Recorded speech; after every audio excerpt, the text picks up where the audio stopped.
¿Por qué todo el mundo habla de movilidad social?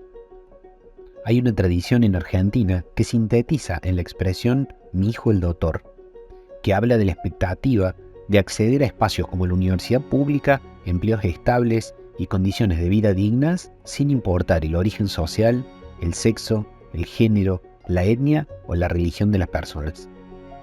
Hoy, parte de esa expectativa se ha convertido en un mito que sostiene que el que quiere puede. Pero querer una sociedad igualitaria es algo muy distinto al mito voluntarista y meritocrático sobre la movilidad social ascendente.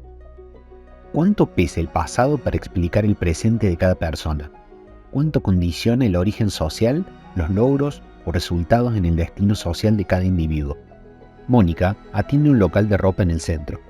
Sus patrones no le hacen aportes y le pagan menos de lo que le corresponde por convenio colectivo. Bautista tiene su propio estudio contable, heredado de su padre. Mónica nació en un hogar de clase obrera con condiciones económicas precarias. Bautista creció en un hogar de clase media alta. Por el solo hecho de nacer y antes de empezar a hacer, esforzarse o merecer nada, Bautista tenía el doble de chances que Mónica de terminar el secundario y el triple de tener un título universitario. Mónica, en cambio, tenía el triple de posibilidades de tener ingresos bajos y de caer en la pobreza a pesar de trabajar toda una vida. En promedio, las Mónicas empiezan a trabajar 2 años antes que los Bautistas y tienen 50% más de probabilidades de que su primer empleo sea informal y que eso las deje peor paradas para el resto del viaje. Solo por nacer en el hogar que nacieron, las Mónicas tienen 16 veces más chances que los Bautistas de terminar en una posición laboral y económica precaria, igual que la de su familia de origen, luego de toda una vida de esforzarse. En la balanza de explicaciones sobre la distribución del ingreso y la riqueza, la herencia social pesa mucho más que el mérito. Mónica y Bautista no existen en la vida real, pero sus trayectorias sí.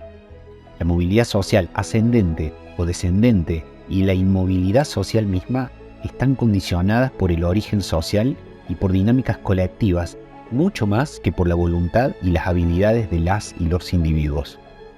Esforzarse, estudiar, tener un trabajo económicamente digno y acceder a derechos son expectativas sociales legítimas para cualquier ciudadana o ciudadano, sin importar de dónde vengan. Pero la movilidad social no se explica por la voluntad individual.